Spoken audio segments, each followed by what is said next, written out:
Bilingual Web Magazine. Dig Tokyo.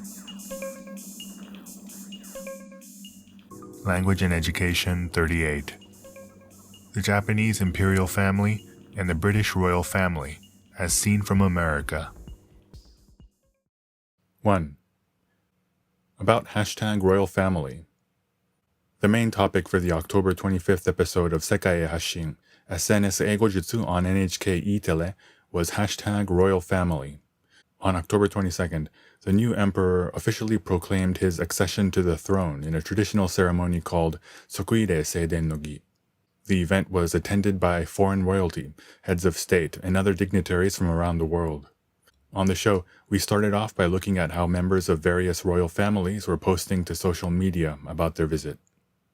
We also looked at how royalty around the world has been using social media to promote their respective cultures.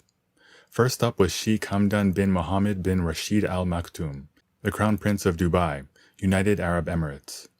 The Crown Prince regularly posts pictures that showcase his many hobbies, including horseback riding, falconry, poetry, sports, cameras, and video.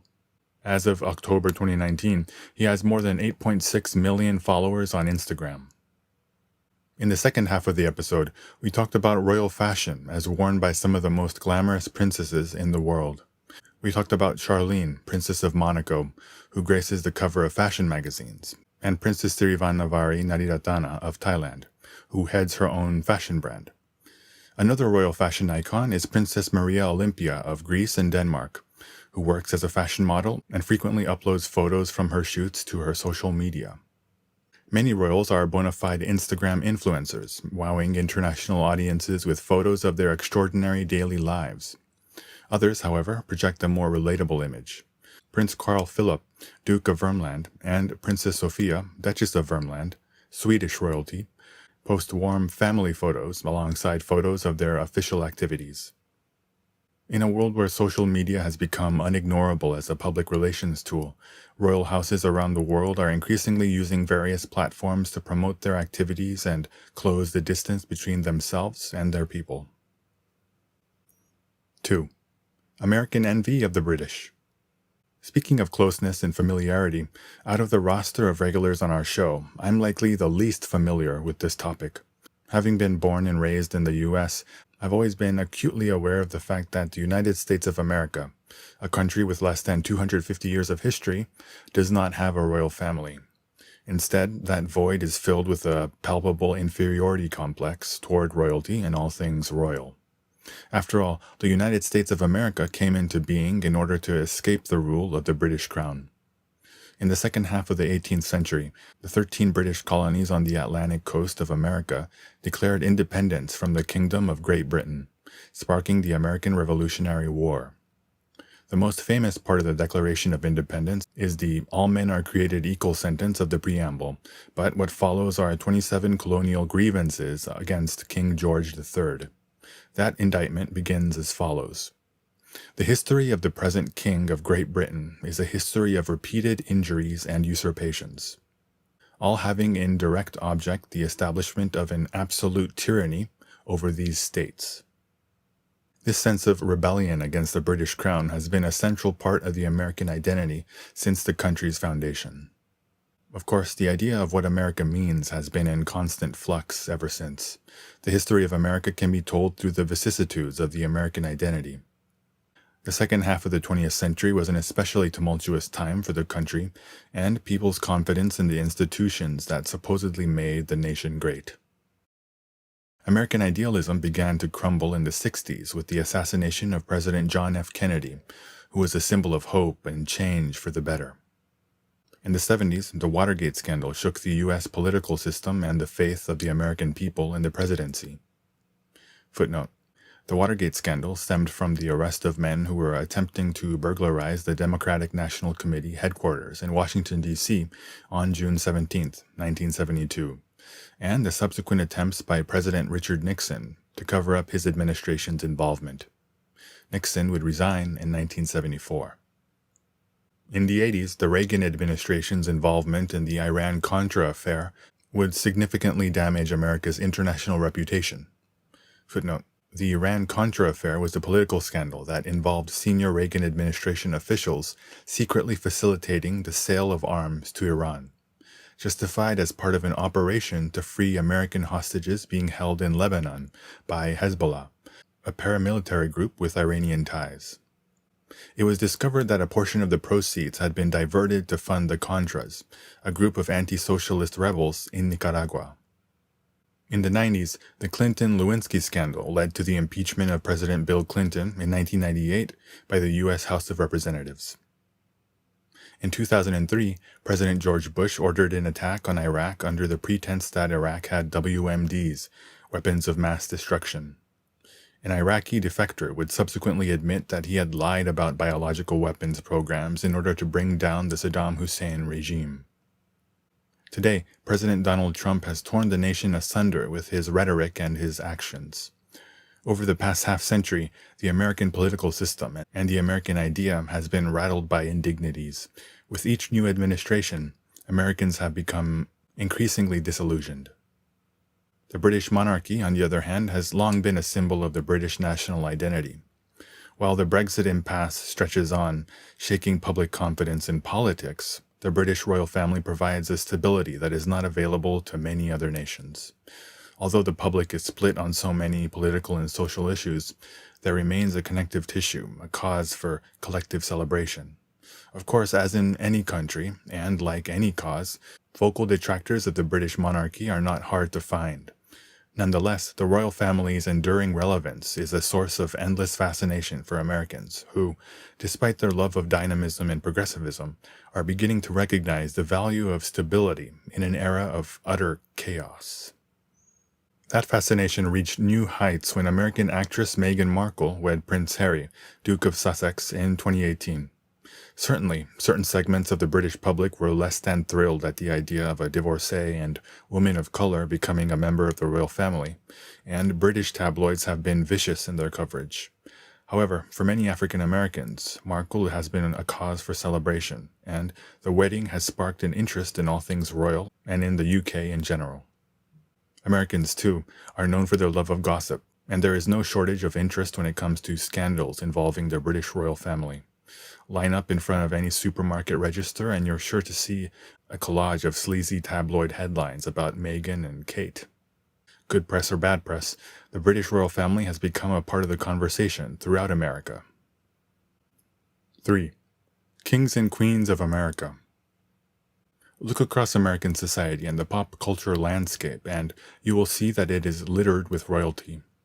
The most famous king in America is undoubtedly Burger King, whose domain, judging by the number of locations I've seen, also includes Japan.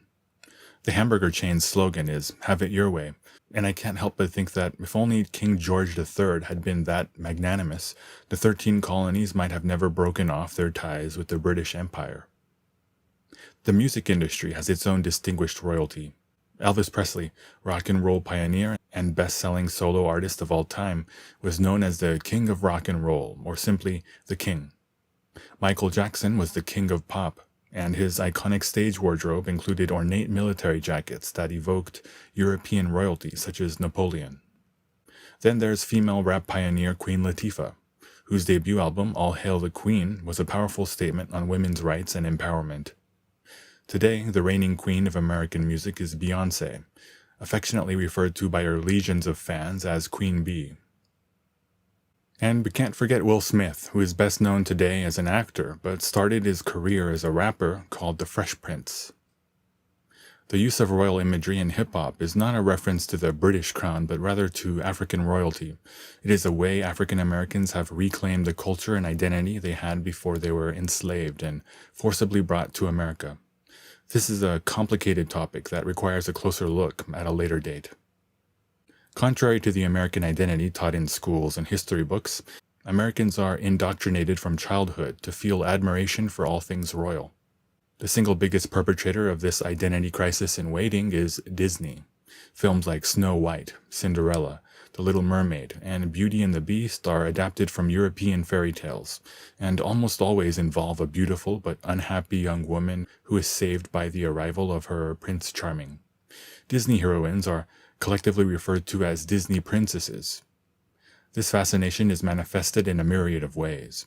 On Halloween, the streets are overrun with little girls in princess costumes. Meanwhile, beauty pageants always end with the winner being crowned with a tiara. Has there ever been a tradition so quintessentially American and quintessentially European at the same time?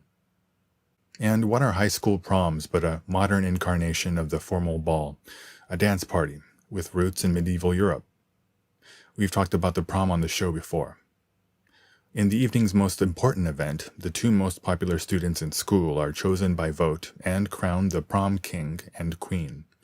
We've all come across guys who hold on to that high school glory well into adulthood, who wear that prom king title as a badge of honor throughout the rest of their lives. 4. A complicated relationship with the emperor. As I've shown so far, America has had a historically contentious relationship with royalty that has gradually come to be characterized by low-key admiration, seeded by a sense of inferiority. Meanwhile, its relationship with the Japanese imperial family has in some ways been even more complicated and fraught. After Japan's defeat in World War II, the big question became whether or not Emperor Hirohito would be tried for his war crimes. The majority of Americans at the time believed the answer was yes. However, in a face-to-face meeting with General MacArthur, Emperor Hirohito accepted full responsibility for his country's actions and his intention to face the consequences. MacArthur recounts in his memoir how he was moved by the gesture and impressed by the emperor's character. This courageous assumption of a responsibility implicit with death, a responsibility clearly belied by facts of which I was fully aware, moved me to the very marrow of my bones. He was an emperor by inherent birth, but in that instant I knew I faced the first gentleman of Japan, in his own right. Reminiscences by Douglas MacArthur. Emperor Hirohito would later issue a proclamation denying his own divinity, and MacArthur would commend the emperor's actions. MacArthur knew that the emperor would be a unifying factor in helping keep the peace in occupied Japan. While the emperor remained as the symbol of the state and of the unity of the people, reforms would dissolve the zaibatsu, the industrial and financial business conglomerates in the Empire of Japan, and the old imperial family. This would have a profound effect on the future of Japan, culminating in the current debate on the future of imperial succession. Perhaps the awe that MacArthur experienced in Emperor Hirohito's presence made it clear to him that it was in their long-term interest to steer the imperial family in such a way that it would eventually cease to exist. When it came to American public opinion, however, MacArthur's respect and awe for Emperor Hirohito was lost in translation. That underlying sense of discomfort with the Japanese imperial family can be seen in the question of whether or not American presidents should bow to the emperor. In 1989, President George H.W. Bush bowed before the casket of Emperor Hirohito at a state funeral in a profound display of respect. In 1994, when President Clinton greeted Emperor Akihito, Hirohito's son, with a slight bow at the White House ahead of a state dinner for Japan, he was criticized for the gesture. The White House chief of protocol had to explain to the media that it was not a bow, if you know what I mean. In 2009, when President Barack Obama came to Japan on his first official visit, he bowed deeply to Emperor Akihito and was roundly criticized for lowering the stature of his office and displaying weakness. Others were critical of the fact that he had shaken the emperor's hand and bowed at the same time. A handshake, of course, is a Western greeting that is done standing upright.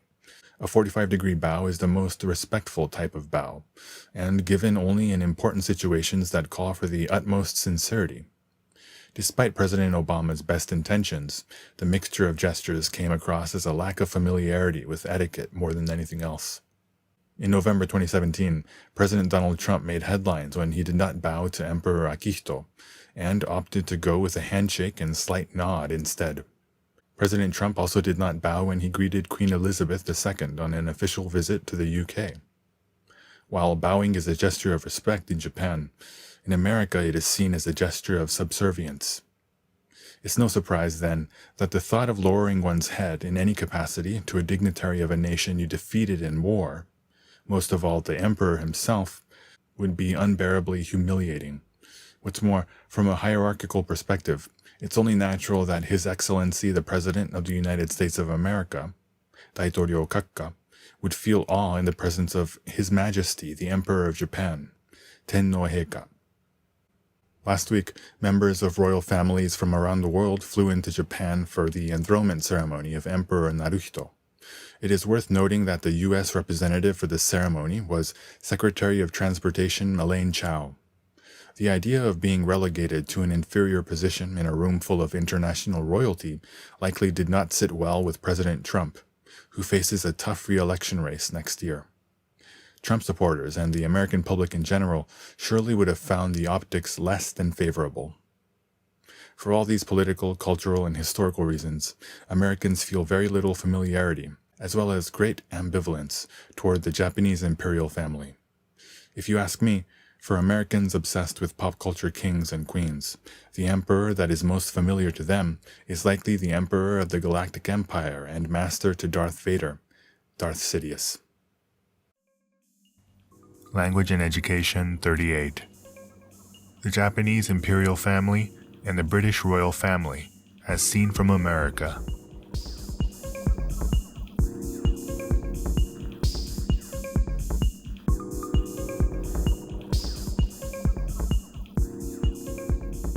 www.digtokyo.jp